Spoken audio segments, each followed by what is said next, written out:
Hey all my Crimsonites, and welcome to the Crimson Cure channel, where we embrace our femininity, increase our womanly values, and celebrate our brothers. So join me on our feminine journey to learn, heal, and grow.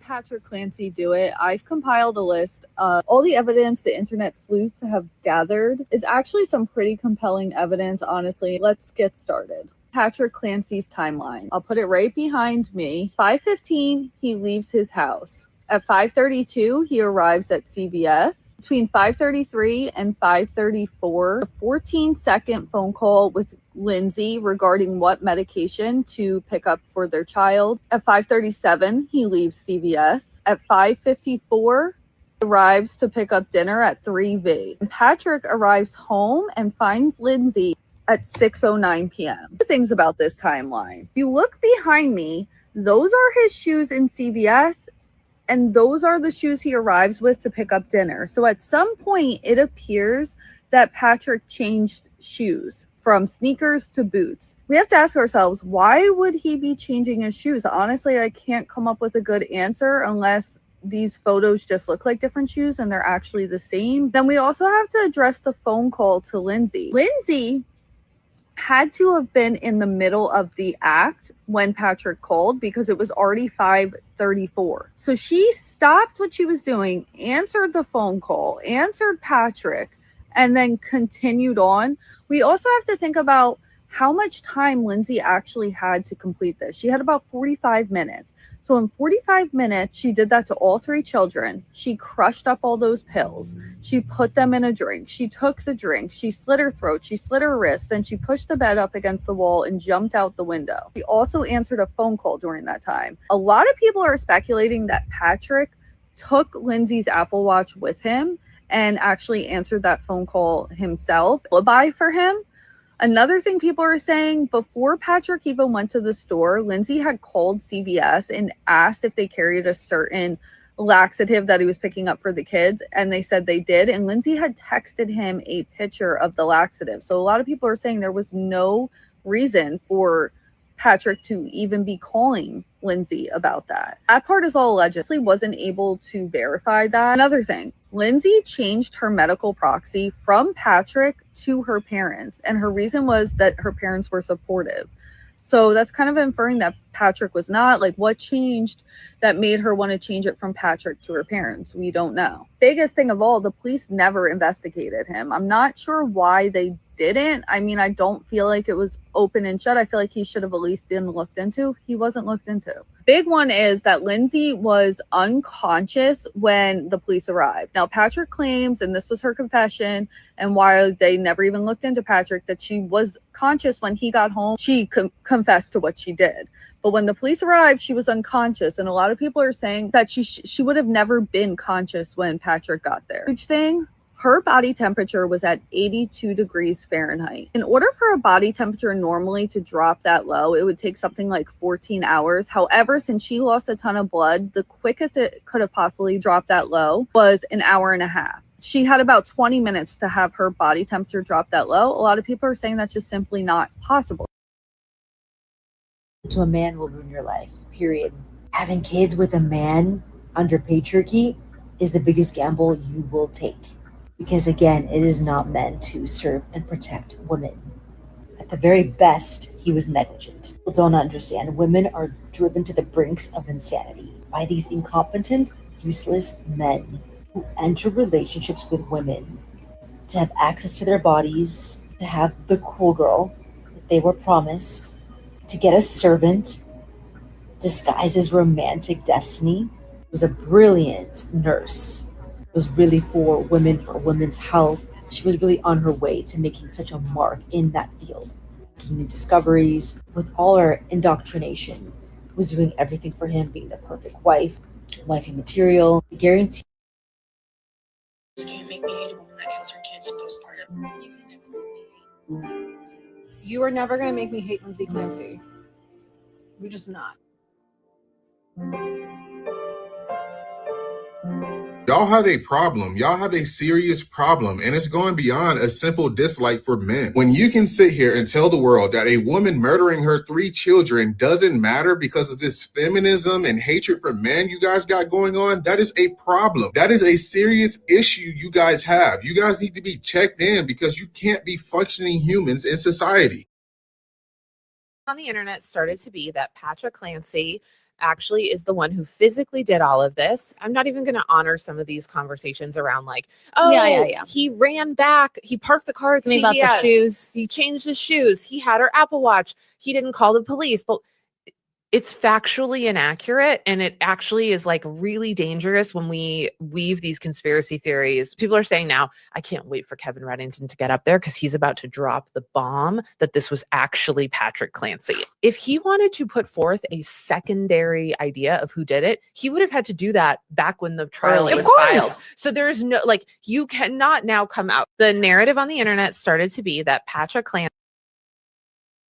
Further on into her travels, I am completely overwhelmed trying to take care of the kids. I'm drowning every day. I feel guilty that I'm spending my family's money and not making any. I feel like I spend way too much. She wrote that, right?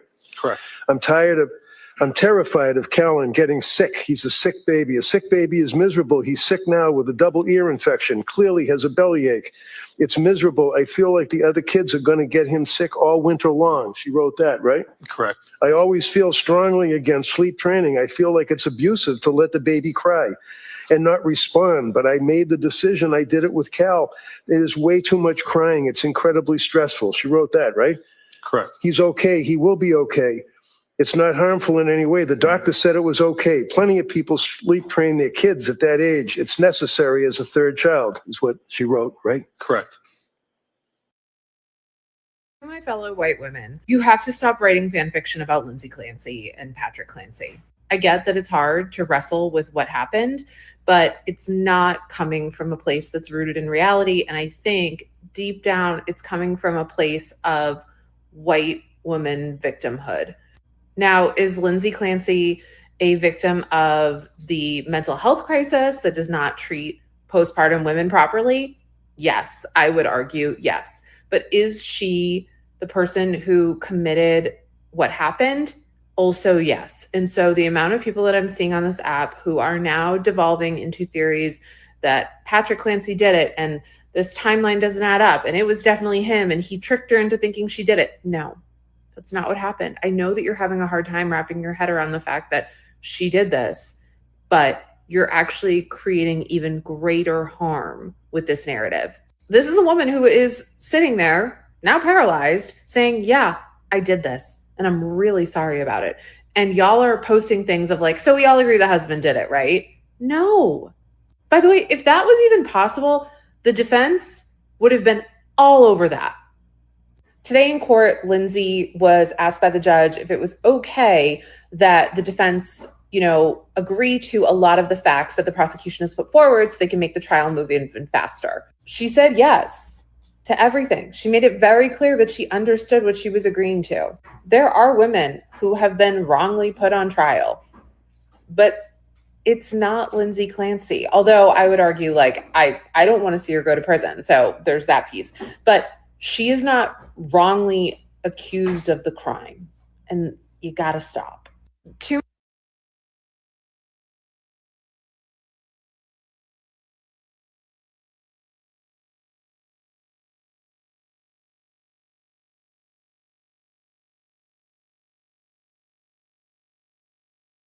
Before we get to that part, how y'all doing? I wanted to talk about this from a couple of different angles. I showed y'all those videos to give y'all the temperature of how white women are responding online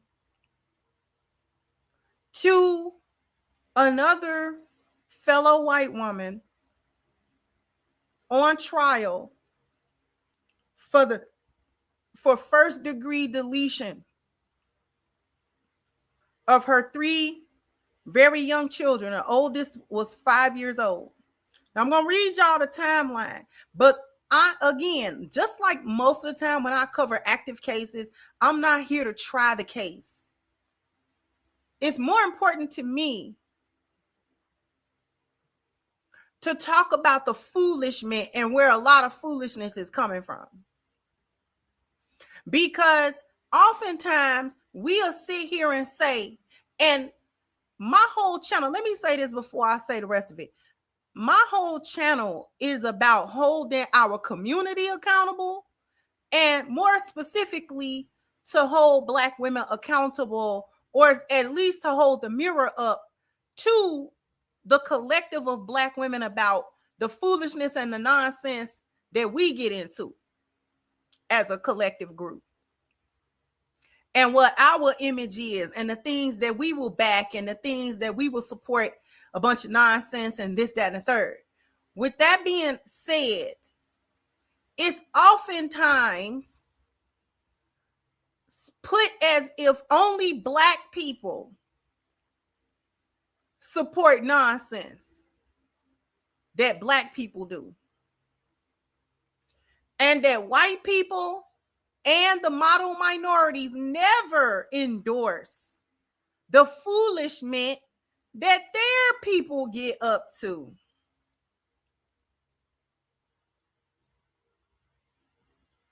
I also want to point out where a lot of harmful feminist and misandrist talking points come from, because I get a lot of foolishness across my Instagram timeline, mainly because of the type of content that I do, and therefore the type of content that I watch. So my Instagram algorithm has a mix of things, and it's not all black,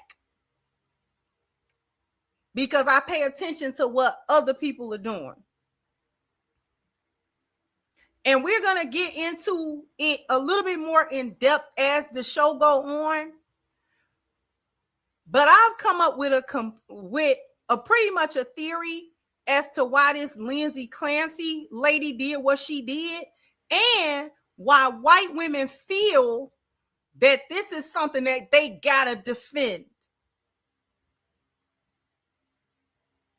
It's a reason for this. And it's important for us to see it play out, because a lot of rhetoric is directed at us, among us and from them.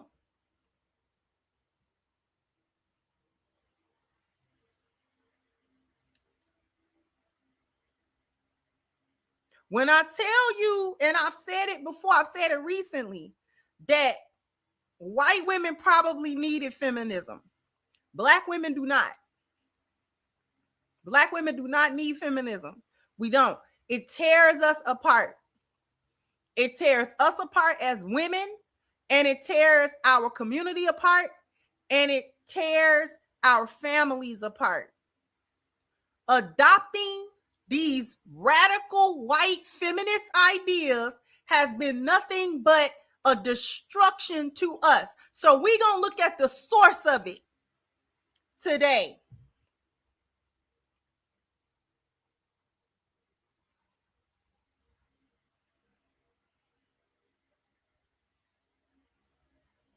Now, the only reason I'm going to read this timeline is so that people can have an idea of what this case even is, because a lot of y'all might not even have heard of this case or understand. See, in white social media, this is going crazy, right? Put a 1 in the chat if you heard of this case. Put a 2 in the chat if you have not heard of this case. I'm going to just read a quick timeline of events.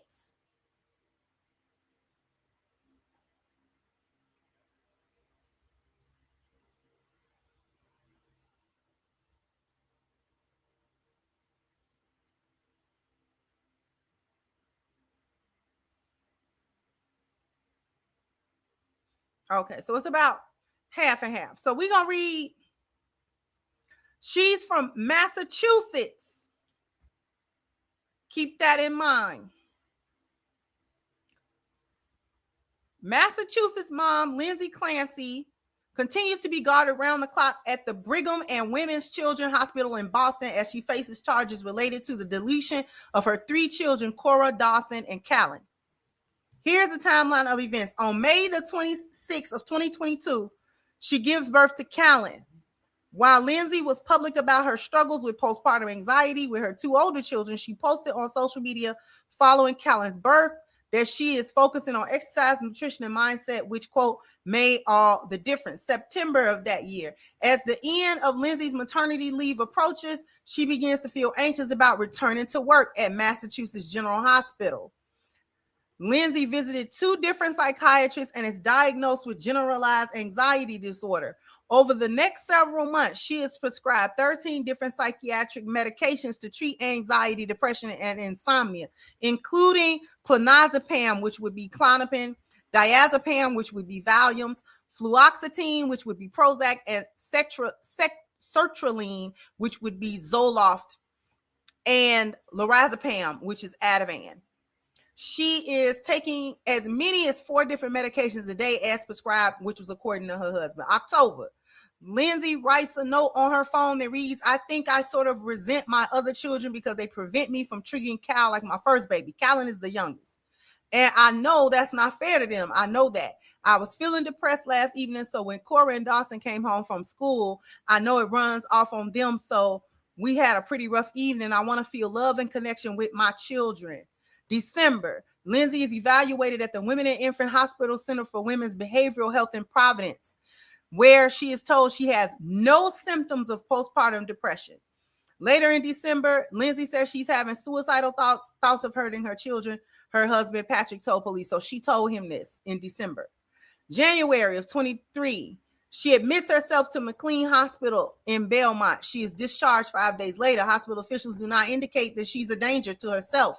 Upon discharge, weeks after her discharge, Patrick asks if she is still having those suicidal thoughts. She responds that she is not.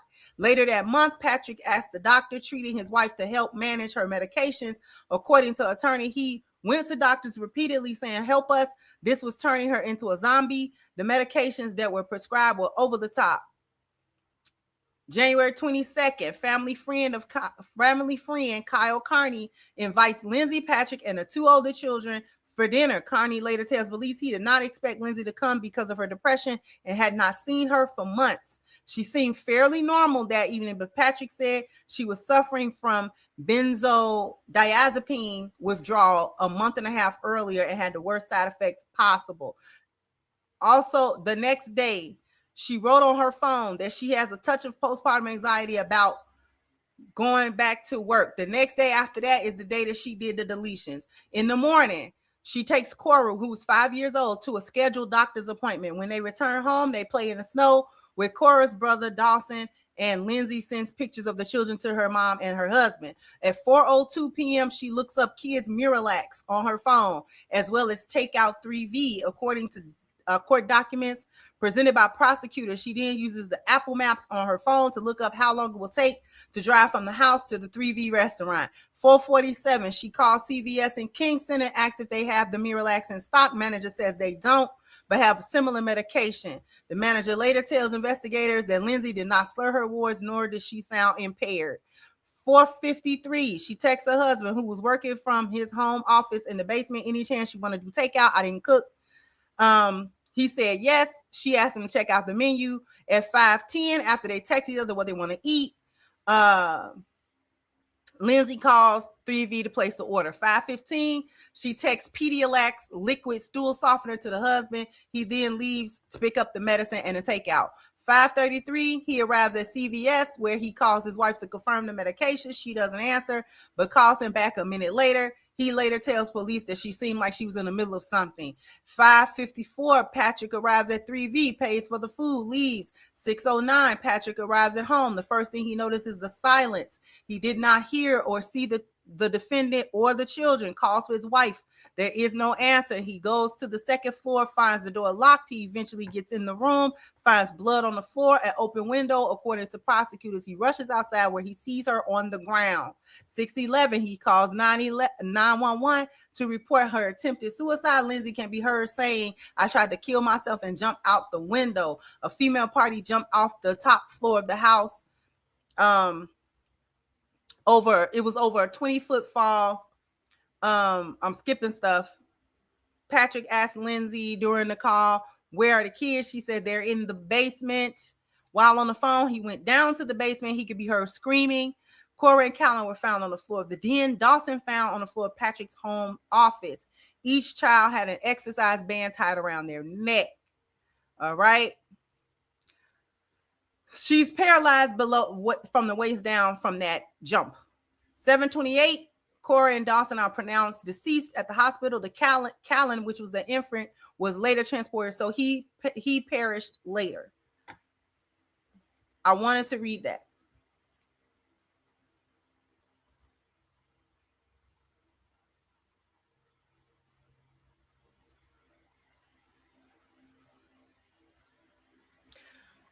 I want to, of course, I said on Brother Jeff Ask a Brother channel that I didn't believe that she was suffering from postpartum.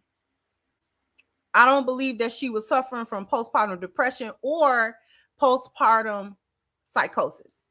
I don't believe that. I don't believe her. Was she stressed out? Possibly, yeah. Okay.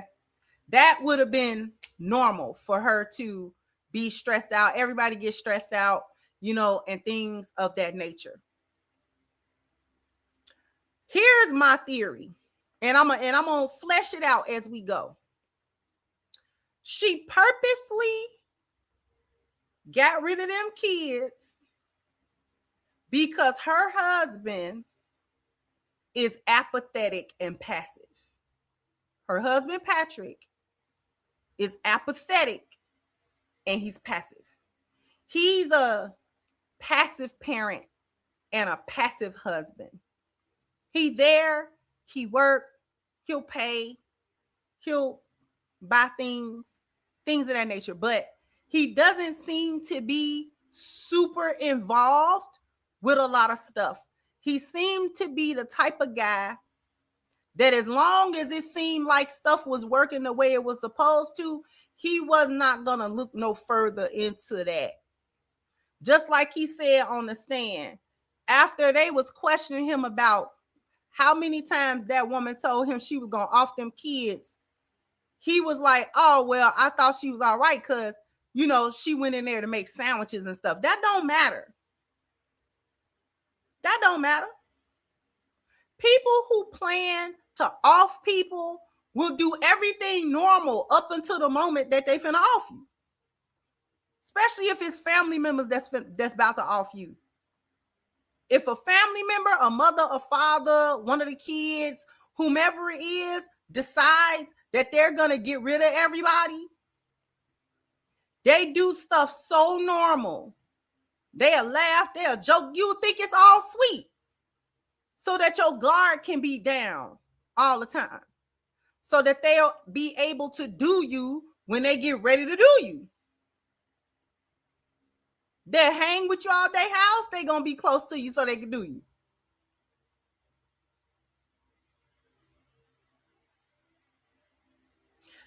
I'm going to tell you why I think that. Because the more that I watch Mr. Patrick, which is the husband, he just don't seem like, he seemed like he was just over it. Even before she off them kids. He just seemed like he was over it. He was just over it. He was doing his thing. He was doing whatever he wanted to do. He was doing his normal things. Whatever was normal for him, to visit this place or visit that place or travel here or do that or do this or go to work and come home. Like, he seemed like he was operating like pretty much normally.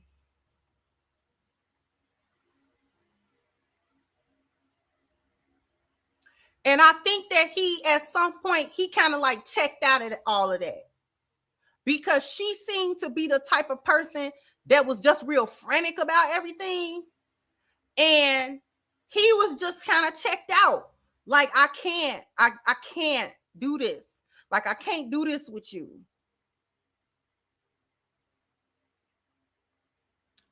I'm going to tell you why I think that. Like I told y'all earlier, a lot of stuff come across my Instagram. One of the things that I noticed is a lot of content about the mental load, about weaponized incompetence from the husbands, about how the husbands don't participate very much in the raising and rearing of the children, and they don't participate very much with like kind of the goings ons of the household and all of those sorts of things. And one thing that I noticed about that content, it's almost 100% white people. Both white men and white women make this kind of content, whether they're making it in a comedic way or they're making the content in a sort of educational way, or it's more serious, or whatever the case, or they complaining about it, or however it is presented, they oftentimes present, I'm going to try to give y'all an example. I'm going to try to give y'all an example. See if I can find an example of this.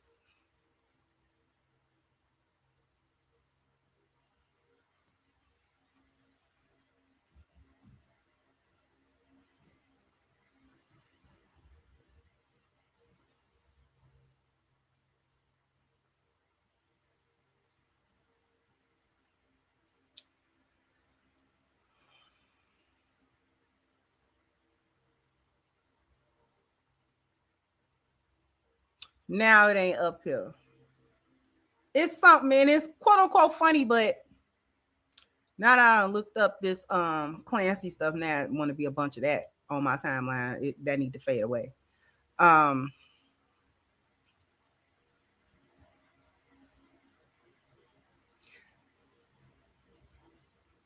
This is what I mean. I want to show y'all something. This is what white people complain about on the internet.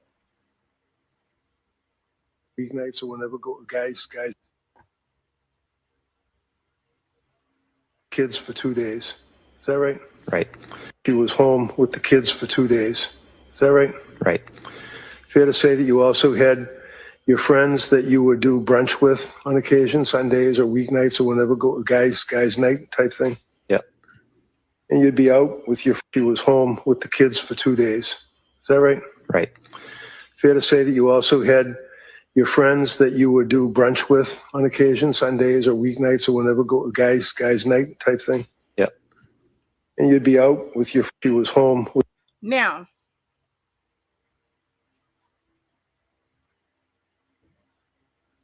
this is the type of stuff they complain about. You understood the caption. She's saying, listen to all the free time he had. There are 3 young ones, and he had a lot of free time. This is what's being spoken about. This is the conversation that they're having. I'm going somewhere with this. I need y'all to ride with me. I just need y'all to ride with me for a minute. We going somewhere. We going somewhere. Trust me. Y'all trust me, don't y'all? We going somewhere. This is their complaint. I am trying, because it was a comedic thing, but I don't really say To my fellow white comedy stuff. When she told you that she was having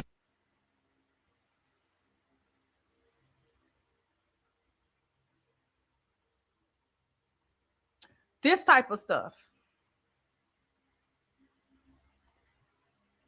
This is the stuff they complain about. This is who they're listening to. Always put their physical needs some men will always put their physical needs ahead of a woman's health or healing, because to them the right time will always be right now. I'm a type 1 diabetic, and he also did SA me when I was nearly unconscious with high blood sugars. Afterwards, he took me to the hospital. My ex-husband had schmegs with me in the bathroom of my shared hospital ward the day after I had a full hip replacement, because he said his balls were full and distracting him from his job as a high-flying corporate attorney. He said if it wasn't sorted out, it made him aware of other females and had thoughts about them. Mine told me after I came home from the hospital nearly dying from pancreatitis that I looked so hot since I lost so much weight that other husbands should put their wives on that diet. He rubbed one off on my chest on the bed that night I just got home. Once he left, I curled in a ball and cried myself to sleep. Got a hip replacement, and the first night that I was home from the hospital, my husband was slapping his dick against my cheek, begging for attention. I was really sick with COVID. He did his business over my head and face. I was in the hospital for...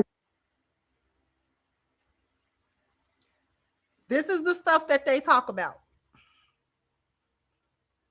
This is the stuff that this is their social media. See, we're in tune with our social media and the foolishness that Black social media be getting into. There's a reason I'm pointing this stuff out. Because Black women, this type of foolishness will filter over into the consciousness of Black women. Because these women frame the issues that they have with the interpersonal and the dynamics between themselves and the men of their community, and they'll frame it as women have these problems with men.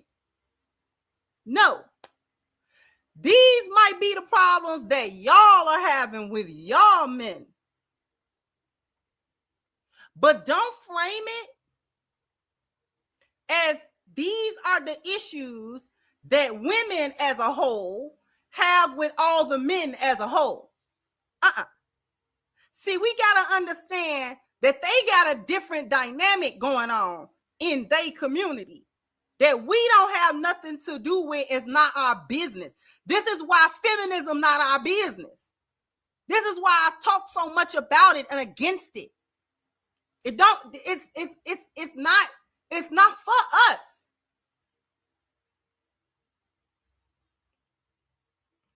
Because for all we know, them white women ain't lying.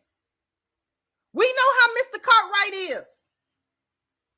For all we know, they're not lying on him. We don't know that they're lying on him.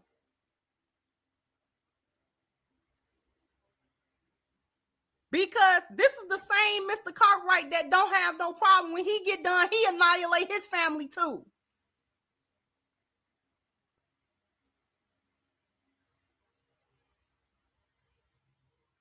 Okay? This is the same Mr. Cartwright that when he get tired and when he don't want to do it anymore, he annihilate his family as well. We just had one. The wife and all 6 of the kids gone. Boom. He was done. He was done. So I'm not so quick. We don't live with them. We may or may not work with them or things of that nature, but we don't live with them. We don't grow up with them. We don't always see those interplays that they have among each other. So I'm not so quick to say that the women are being facetious and they're exaggerating about how they have to live with the men. See, they're the ones, I told you that content that run across my Instagram is mostly white women. And the thing that they talk about, which I don't really hear Black women say, Black women got another thing they have another form of misandry that is curated by our culture. That don't make it right. It just changes the color of it a little bit, pun intended.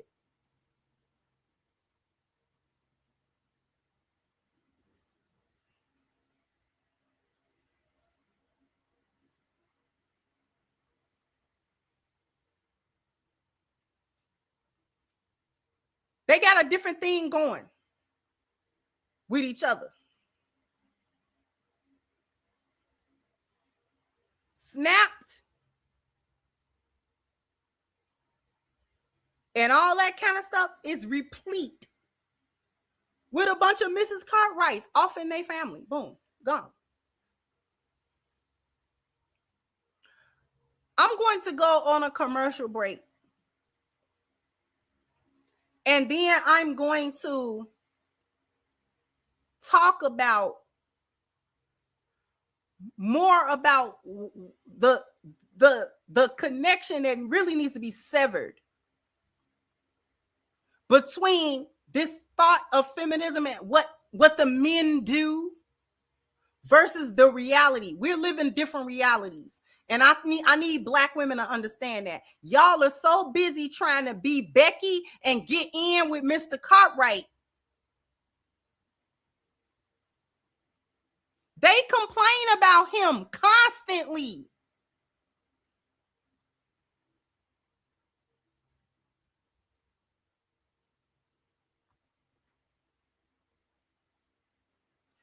After these messages, we'll be right back. So I need everybody to go to ashkicking.com. The link is pinned to the chat. If you want to keep your skin looking and feeling its absolute best, you need the body butter on the screen. If this is going to be your first order, please take advantage of the 10% discount using the promo code Crimson at checkout. Oh, you guys are bam, bam, bam, bam. You got to hit the like button. Bam, bam. You got to Thank you, Kareem, for the support. And thank you, HVAC, for all of your supports at B-Dubs. You're too easy to entice and fool, gullible to the core. Becky knows how to Jedi mind trick y'all. She's been doing it for 60 years, which is the main crux of what I'm talking about today. That this is why I'm bringing it to Black people. I know I don't even have 300 people in here because I don't think we understand how important this is in regard to the Black community.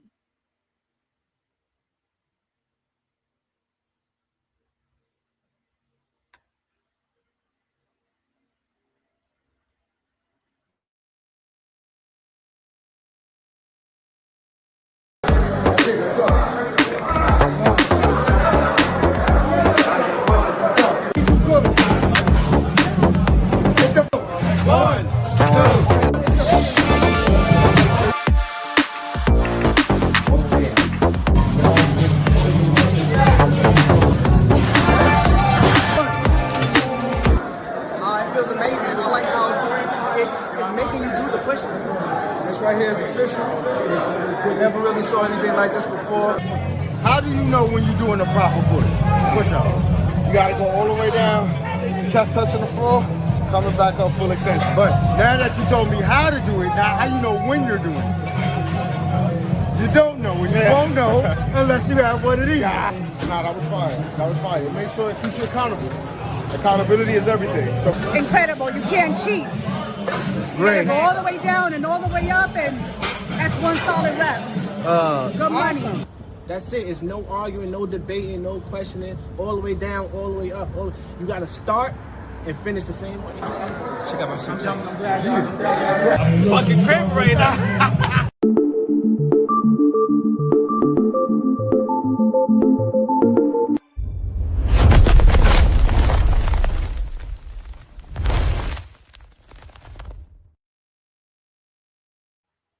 The link is pinned to the chat, theproperpush.com/VIP.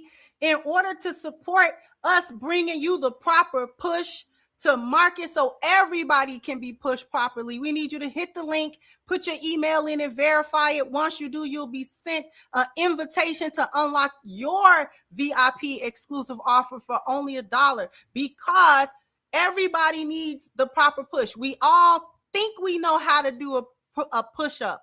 All the way up, all the way down. The problem is that you don't know when you are doing a proper push-up, and you won't know until you have the proper push. The proper push makes sure that you complete each rep, each push-up correctly from the first rep to the last rep so that you can get all your gains. No injuries, prevents all of these things. Injuries to your elbows, your shoulders from improper form, from doing the push-ups wrong. This basically trains you. If you're a beginner, you can do it in plank mode. But if you're an athlete, if you are, and more advanced, you've got timer mode. And of course, you've got the count mode that helps you to actually count the reps so that you don't have to think about how many you did. Simply do the reps properly and the machine will count it for you. So once again, the link is pinned to the chat, theproperpush.com/VIP. Now,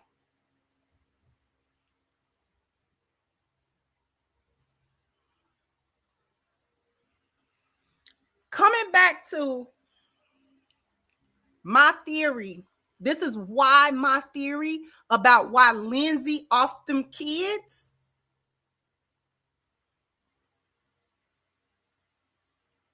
Okay. Lindsay off them kids for a reason. And it wasn't just because she was so overwhelmed. Certainly, I don't believe that it was because she was sick.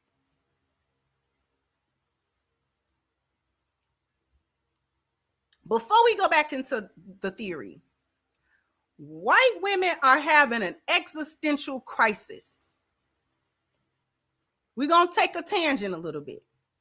White women as a whole are having an existential crisis about their image collectively. See, long have they been able to do a bunch of foolishness and maintain a more positive collective image about who they are. To the point where people still believe in 2026 that white women are demure, that white women are feminine, that white women are nurturers, and that white women are basically kind of innocent. They don't get up to much. They don't really do too much. And when you do see them doing a bunch, it's not all of them. They've managed to try to separate themselves from, quote unquote, the riffraff among them. The problem is that they will separate themselves from one kind of foolishness. The ratchets among them, the wild color hair ones and the trailer trash ones and the redneck ones and the tattooed ones. They won't openly support that. The problem is that they openly support that, though, what Miss Lindsay's doing. They openly support false grape and essay allegations on powerful men in order to take their places. I remember maybe about 4 or 5 years ago, it was a series back to back of CEOs of various companies being accused of essay by the white women in their company.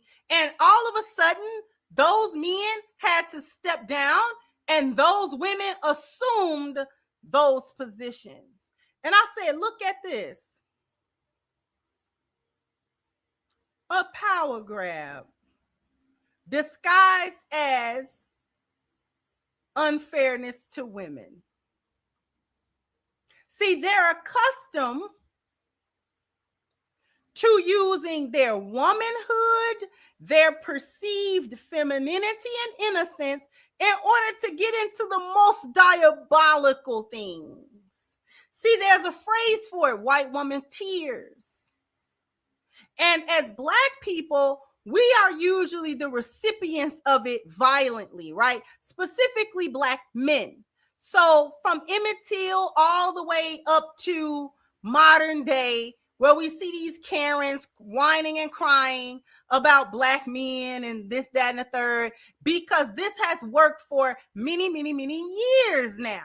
All they have to do is put on a show, put on some waterworks, cry a little, get into their feminine space and complain that someone's hurting them, that someone's doing something to them, that whatever they did was nothing more than a justified response and reaction to what was done to them first.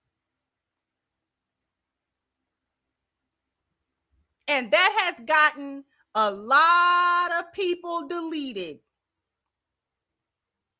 That has destroyed a lot of lives, Black and white. Amanda Heard tried to destroy Johnny Depp. Almost succeeded until it went to trial. He said, oh, no, we taking this all the way to a jury trial, baby. We ain't doing no pleas or nothing. I'm not copping no pleas. I'm not saying, we not copping no pleas. We are going to a court. We gonna drag it out. We gonna drag it out. Since you want to drag my name through the mud and act like I'm doing something to you, then we are going to take it to trial where evidence will have to be brought, and you're gonna have to prove that. You're gonna have to prove what you're talking about.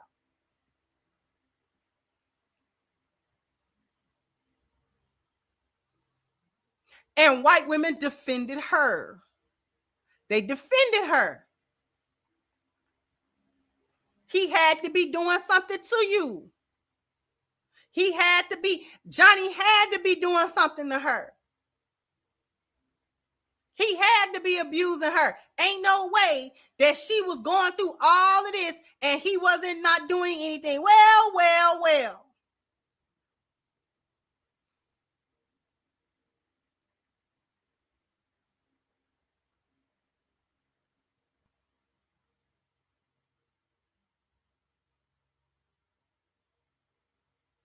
White women are the ones that love baby deletions, period.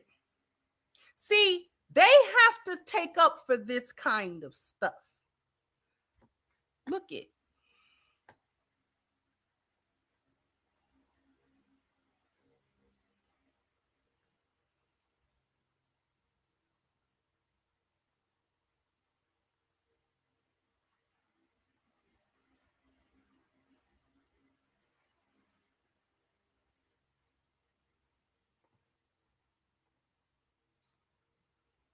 Massachusetts Governor Maura Healey signs the bill for baby deletions up to birth. Who's behind her? Who is behind her?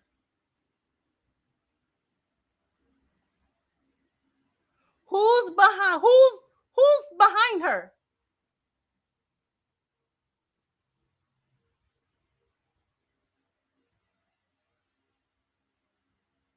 Huh? The governor of Massachusetts signed a bill for baby deletions up to birth. She has signed a new law expanding access to, they call it care, later in pregnancy. This is not care. The measure removes the state's previous requirement that deletions at 24 weeks or later fit into specific medical categories, instead allowing physicians to rely on their own professional medical judgment when treating a patient. The bill passed the House 119-33 before clearing the Senate and being sent to Healey's desk. Supporters say the change gives doctors more flexibility in a complicated pregnancy, while opponents argue it goes too far by loosening restrictions on them later in pregnancy. The legislation does not simply say healthy pregnancies can be terminated up until birth for any reason, despite how some critics have described it.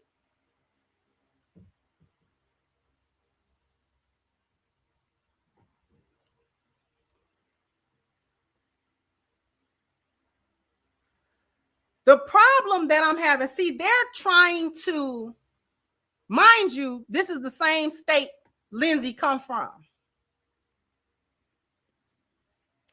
The problem I'm having with that is that they're trying to say, well, not a healthy pregnancy, but a pregnancy that might have been problematic up until birth. See, the problem I'm having with that is that medical science has come too far for that. Because all that they have to do is testing while you're pregnant. They test the amniotic fluid. I do believe they call that procedure an amniocentesis. They do the testing to see and test if the child is going to have a genetic defect, any kind of other life-threatening defect or thing that might happen to the child that would decrease significantly that child's quality of life. So they have a way to tell mothers about the potential health of the child before it is born, so that you actually can have that choice. Because even in Islam, it's very strict. Like the mother's life has to be in danger. And that has to be known very early. The mother's life has to be in danger from the pregnancy period. Okay? It's very strict in Islam about how a deletion can even occur. It's possible, but only under very certain conditions. Not because you don't want the kid, not because you're poor, not because you made a mistake, none of that. It has to be an actual medical emergency that's gonna go on, that's going on currently, or it will happen.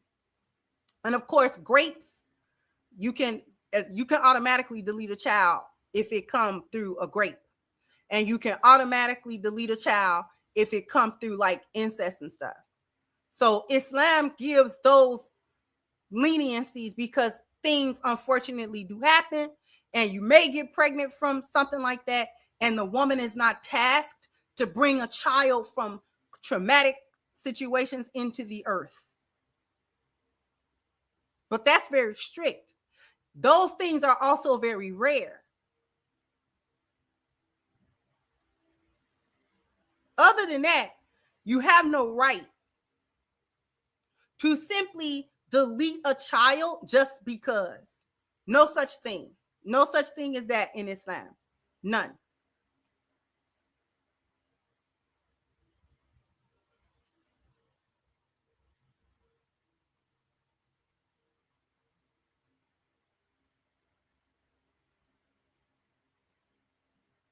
So I find it to be a lie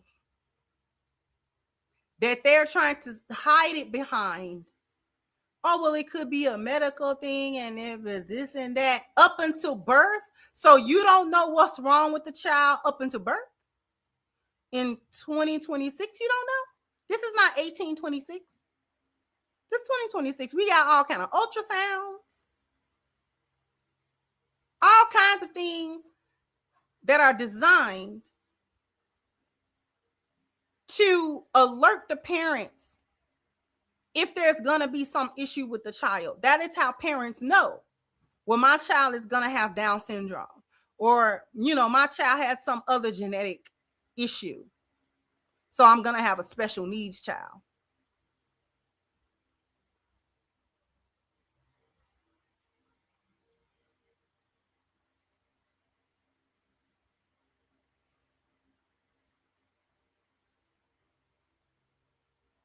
That's a child.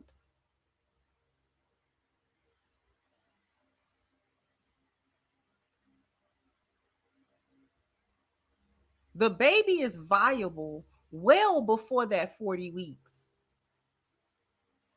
A baby is viable outside of the womb before those 36 and 40 weeks time.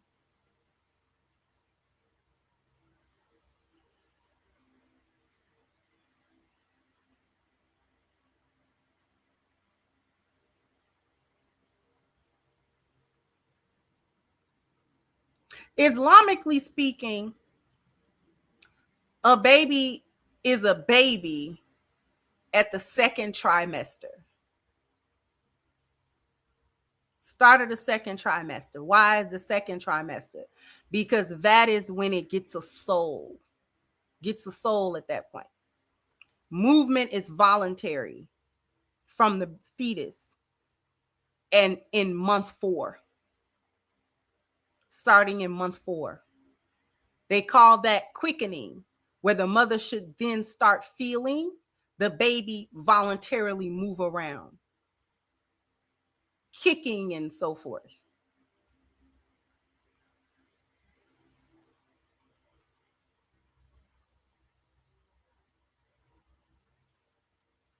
So any testing and anything that you have to do and things of that nature, if you have to, you got to do that in the first trimester.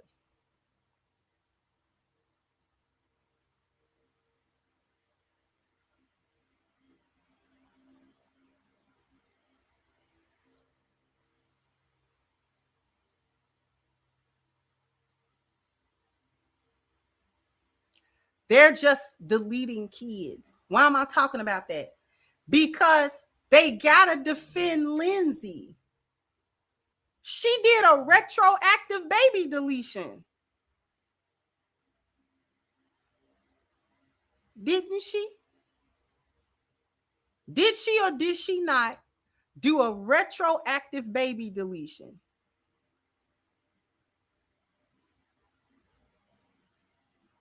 And this is what they just signed into law in Massachusetts, that you can do a retroactive baby deletion.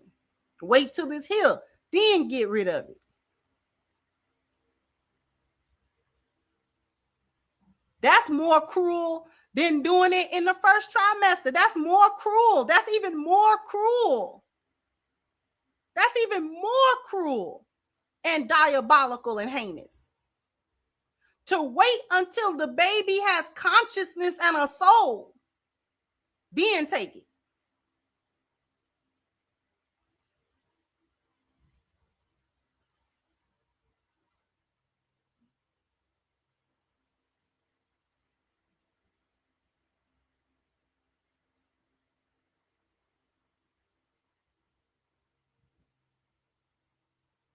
So they gotta stand around and cheer. Thank you.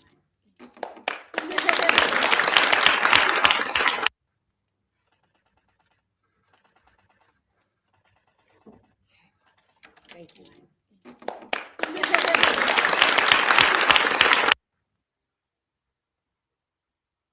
They gotta chill. They gotta stand and chill. That's why they don't want Lindsay Clancy to go to jail. Because they gotta have the leeway, the precedent has to be set that they too can off their families and their children under the so-called stress of being a mom. They're going to use motherhood to vacate motherhood. They're going to use the station of motherhood to vacate motherhood in the worst possible way instead of just not getting pregnant.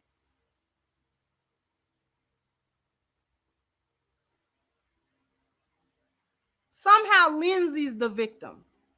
The white women who are supporting Lindsay, not even talking about them kids, they don't care.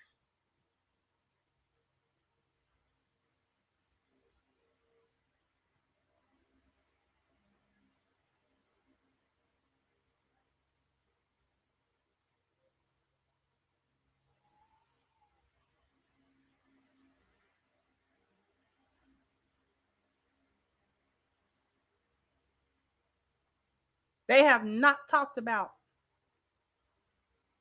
what those children must have gone through. How fearful they had to be.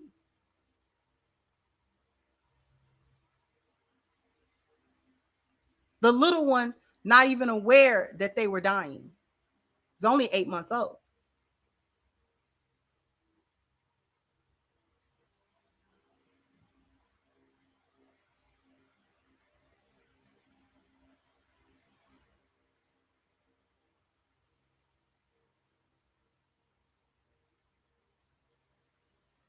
She was trying to get that man back. I'm talking about Mr. Patrick, the husband.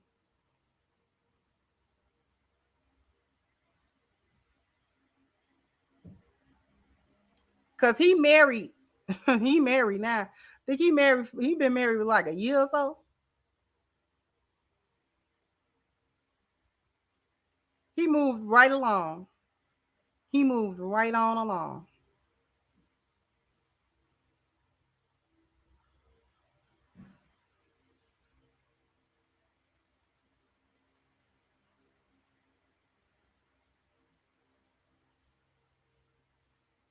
He's like an avoidant.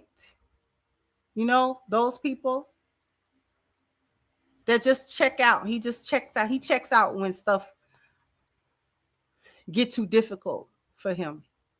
He don't physically leave. He mentally and emotionally blank.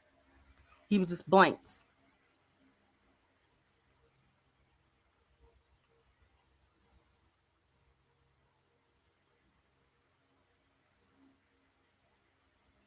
He blanked out on Lindsay. And she couldn't take it. Nothing she said or did moved him with emotion or moved him to action. Nothing. She told him to his face she was going to do them kids. And he thought as long as she was playing in the snow with him and making sandwiches, that she mean that. He kept on going golfing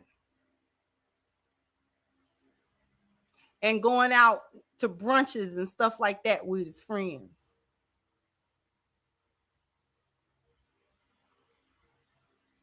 Figure long as she get up, because see, he figured long as she gonna keep functioning, I don't care about the rest of it.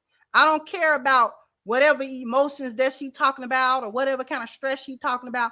As long as my laundry is done, the sandwiches are made, the house is clean, I'm good. I don't know what she's talking about.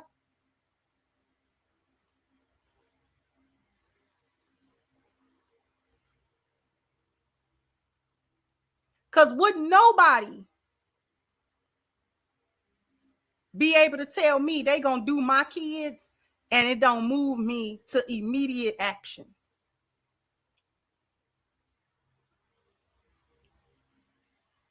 Even if you are in denial about whether or not she might actually do it, you have to take the precaution because it was told to you verbally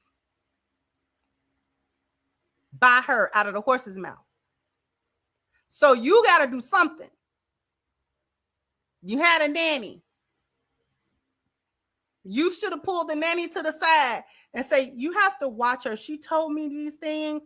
I'm not real sure if she was just in a state of high stress to say that, or I don't know what made her say that. I don't know what made her say that, but she said it. And I can't ignore it. So keep an eye on her. I'll pay you a little extra under the table. Don't tell her we had this conversation. Put some cameras around the house, some hidden cameras around the house. Just watch her. Just watch her with them kids. I got to watch you when I'm not around.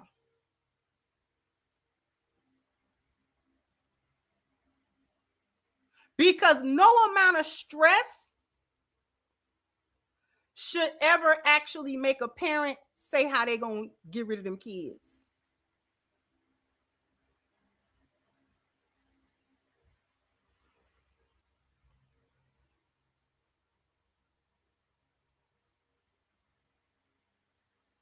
Your mama diabolical if she ever tell you she gonna get rid of you.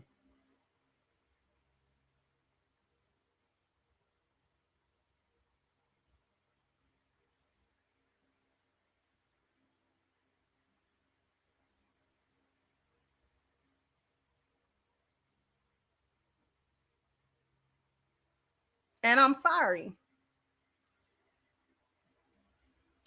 Them kids being gone might have hurt him emotionally and things of that nature. I'm not going to say that he didn't feel nothing or nothing like that because them his kids.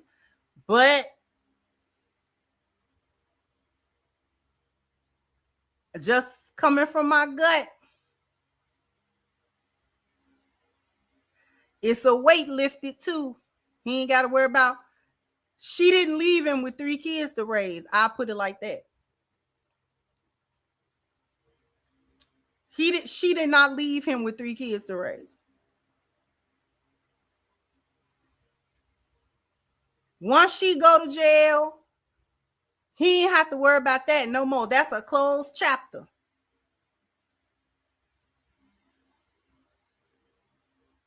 And I know that he was avoidant and apathetic to the situation because he said the first conversation that he had with her afterwards, when she was in the hospital and kind of like on lockdown and stuff, and he had an opportunity to talk to her and she was telling him about why she was doing it, he didn't even remember everything that she said. Like, I don't even know what she was talking about. That's one conversation that I would not forget. So the conversation that you had with the murderer of your children, you don't remember every detail of that?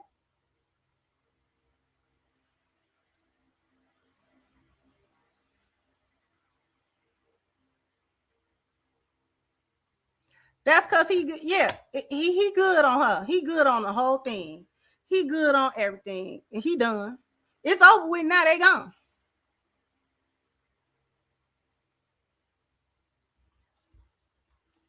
It's over with now. They gone.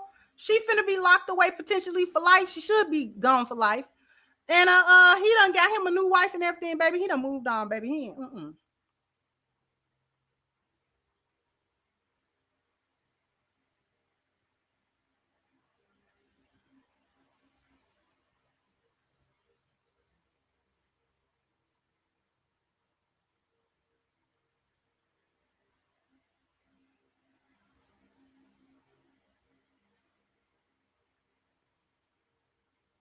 And from what I hear, he got a million or so dollars from moving on too, because he had a GoFundMe after that, raised him more than $1 million, baby. He's sitting pretty at the end of the world.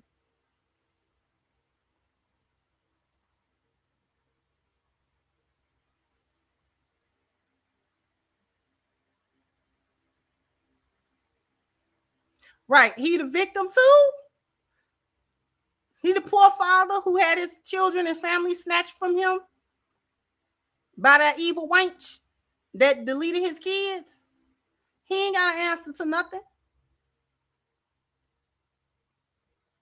Yeah, they mad about that. They mad about that. They mad.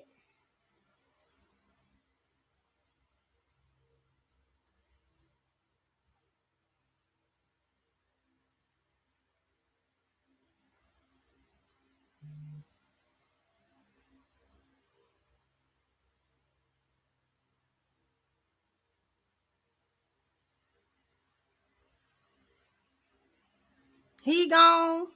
He got a little bag, and from what I heard, he got some lawsuits from the for the people who was treating her and all that kind of stuff. And is that and the third? So if them lawsuits go through, he'll get another bag if them go through. And stuff like that. And that new woman he with, you can't tell me she ain't with him for quote unquote comfort him and for that money.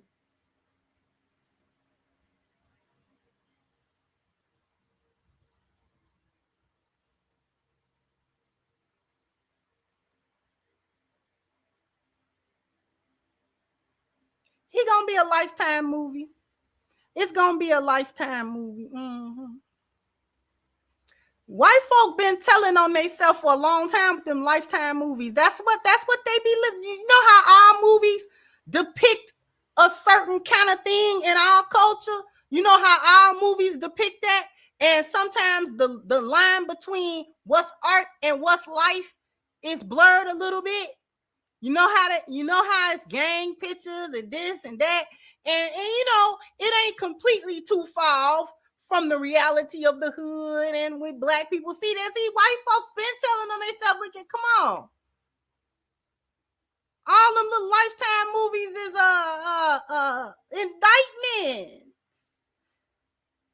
indictment.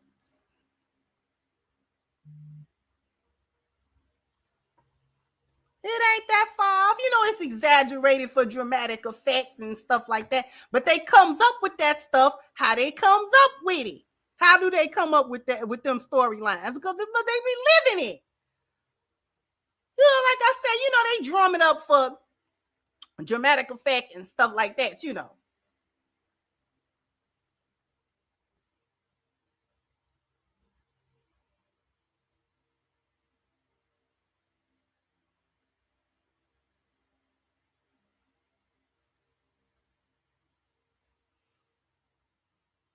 But they be living in them suburban homes, and you be thinking they be living good. And they do not be living good, baby. They be living crazy. They be having crazy lives. They life be crazy. Them women be crazy, them kids be crazy, them men be crazy, baby. They take turns. You know, sometimes the kids off everybody, and then sometimes like the Menendez brothers off their parents, they just off them. And then later on, you come to find out all the abuse that was going on in the house and stuff like that. They daddy was abusing them, sexually abusing them since they was little. And they ended up got tired of him. And then they got tired of that mama because they figured you let it happen. You let it happen.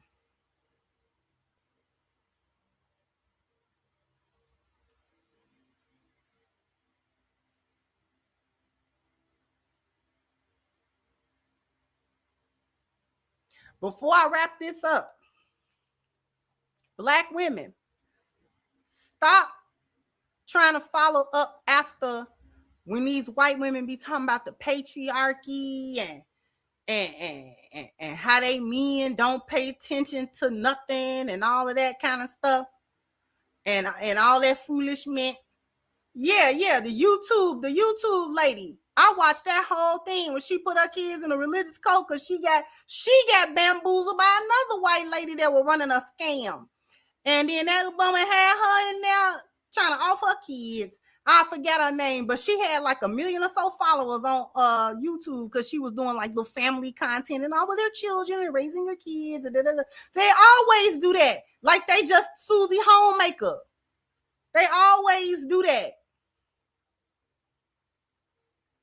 Family be falling apart, be in shambles, and they'll get on somewhere and act like they a happy family. They good at that, perpetrating like they are a unit.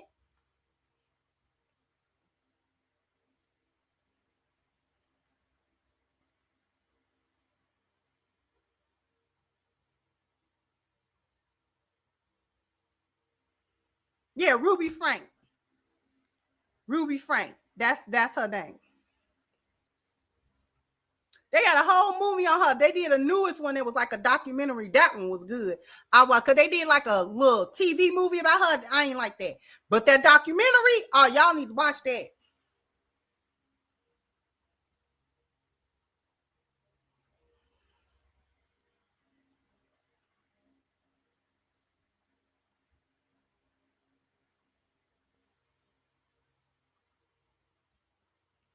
Stop following up behind these white women. They got a whole different issue with Mr. Cartwright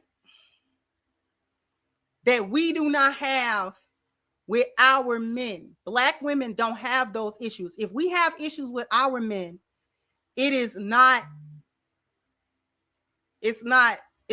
the same. See, we as Black women don't have an issue with Black men in the patriarchy. We don't have that issue.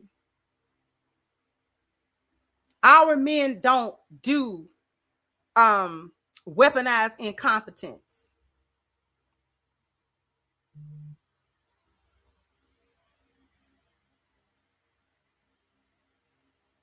See, our men that we grew up with wouldn't dare stand somewhere and act like he don't know how to wash dishes.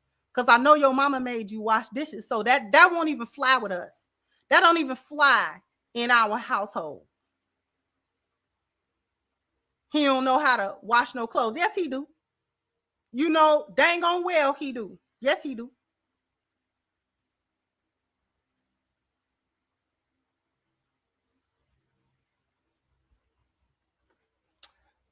And you might be right. Yeah.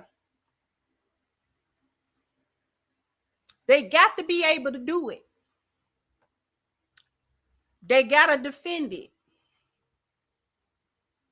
See, our men don't do weapon. He don't know how to sweep. Yes, I know he do. I know his mama used to whoop him about that. I know that already. We Black. We already know.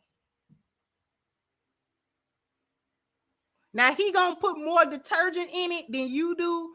He'll have all your clothes real sudsy and have to do an extra rinse, but he know how to wash them. He know how to separate them and everything.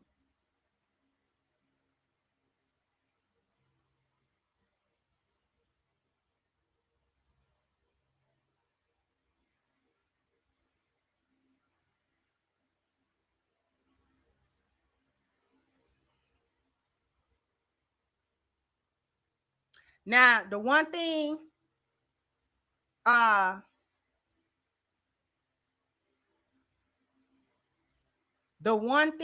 that he not gonna fold them. He not gonna fold them. He not gonna fold them clothes. They'll be clean, but he not gonna fold them clothes.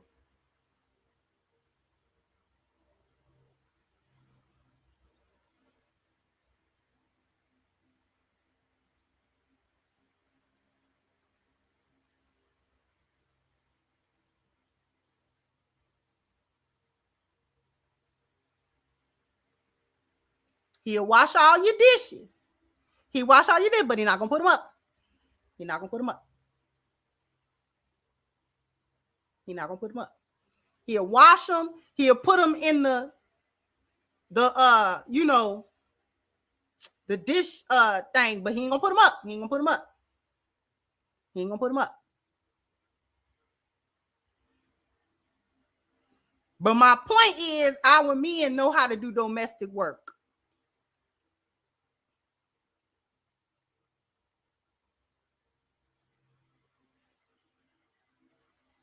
Our men know how to do domestic work. And if you don't cook, he can go in there and make him an egg sandwich. He'll be all right.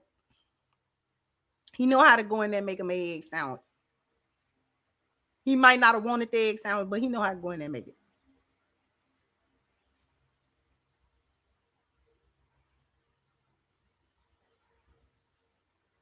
He'll clean up, but you just can't watch him clean up. That's what I've learned. Don't watch him. Don't watch him. Don't even look at it, because he gonna clean in a way that's just gonna drive you crazy. Because why is you putting that over there? Just don't watch him do it. Just don't watch him do it.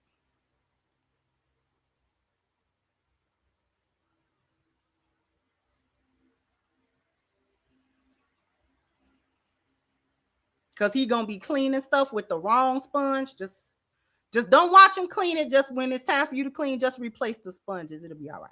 Because you know he used that sponge on something you do not use that sponge on. And he did not tell you that. So just don't.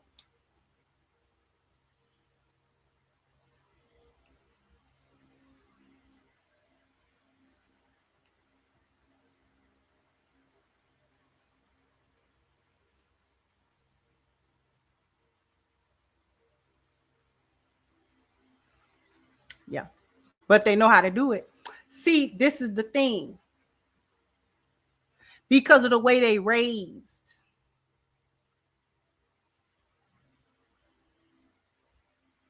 These is a lazy group of men. They lazy. They'll go to work, but they're not gonna do nothing else. They the ones that feel like, and this is why I don't like. I'm gonna say this and wrap it up. This is why I don't like to hear from our men. I got one critique for some of the brothers. I don't like to hear men think that they don't have to do nothing if they go to work and they bring home a paycheck or pay bills or something like that. Then their work as a man is done. That's all he got to do is have gainful employment. And he is he's awesome at everything else. That's a white man's thought. Mr. Cartwright is raised like that. As long as he go out and bring a paycheck in, then everybody else got to kowtow to him, and he can be a horrible individual. But as long as he bring in a couple of dollars, you can't say nothing.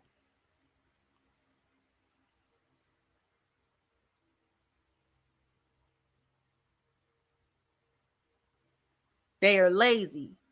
They are lazy. That's why they project and say everybody else is lazy. Black men is lazy. Mexicans is lazy. Everybody lazy, but they the laziest men. They the laziest men. They don't have any concept of what being a husband is about.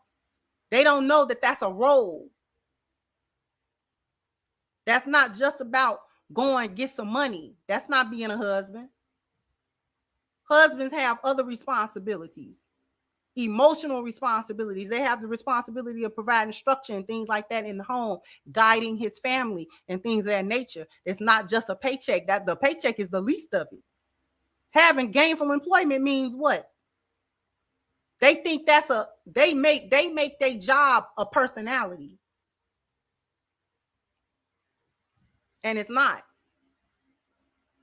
That's the only critique today that I have of black men. Sometimes they put that out there. Well, I work. Well, so what? Respectfully. Because you would be working whether a woman was there or not. You don't work, you don't eat. You gonna work whether a woman there or not. So a woman having a woman to make you work.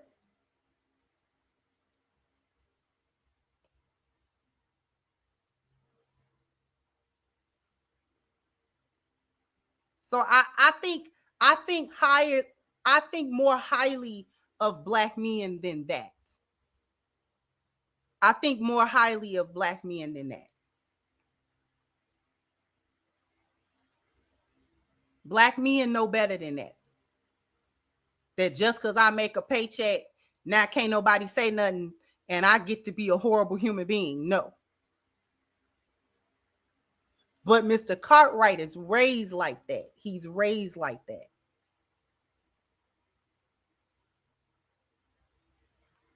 He's raised that everybody in his family is a slave to him. Everybody is a slave to him.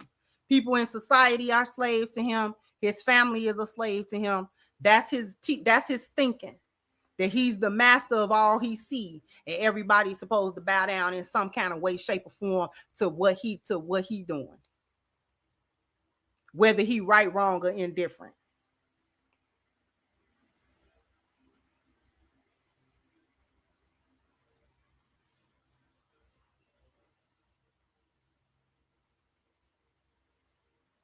He believed that. Our men are better than that.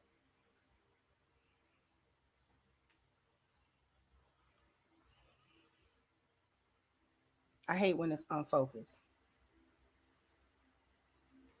And Lioness is better than these heifers out here that want to blame men for every single thing. She off her kids, it's a man's fault. Like, no. You ran them kids down and off them. He might have been apathetic. He might have been checked out. He might have been this, that, and the third. If all that I have said is true and real, he could have been doing weaponizing competence and all of it, but that had nothing to do with you offing them kids. Nothing.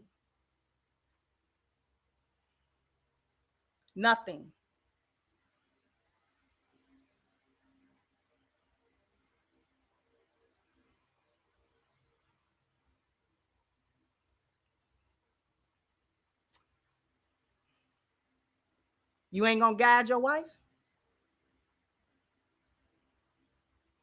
Not gonna guide your children? If she falls sick, you're not gonna help her? If the children need you, you're not gonna help them? She can't count on you for nothing but her money? She can't count on you for nothing else then. That's not $1.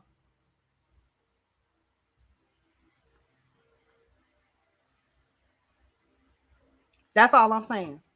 You run your house how you want to run your house. But that's all I'm saying.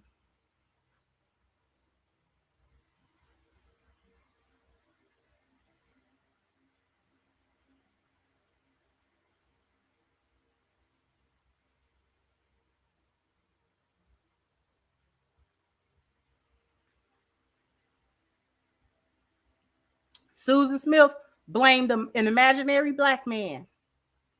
Remember that? Remember she got on national TV and cried, talking about some black man kidnapped her kids? Stood there and lied. Man didn't even exist.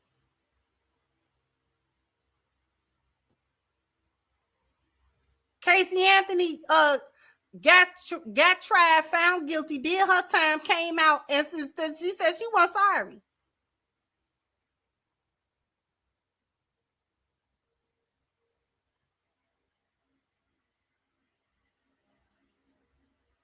They got a history.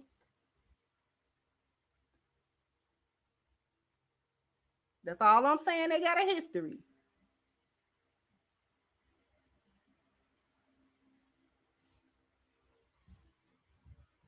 Yeah, them imaginary black men do the worst stuff. An imaginary black man, a black man that don't exist in reality, he the worst dude. He the worst dude in existence. In existence. Y'all leave me alone. Oh my goodness, I gotta get out of here. Did I get any more super chats? Thank you, HVAC. Said they crashing out because the birth rates are low. This is why I see a portion go after black men now, trying to get the B-dubs out the way. So, oh, we know how to cook. We cook better than the women. Ladies, step it up. I knew how to cook when I was 4, and that's 2002.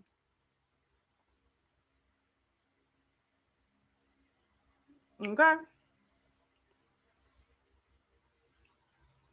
Jump down in the comment section. Let me know what you think. Like, share, subscribe to the channel if you have not. Once again, I'm your host is the Crimson Cure, and this is my perspective. Bye-bye, Crimsonites.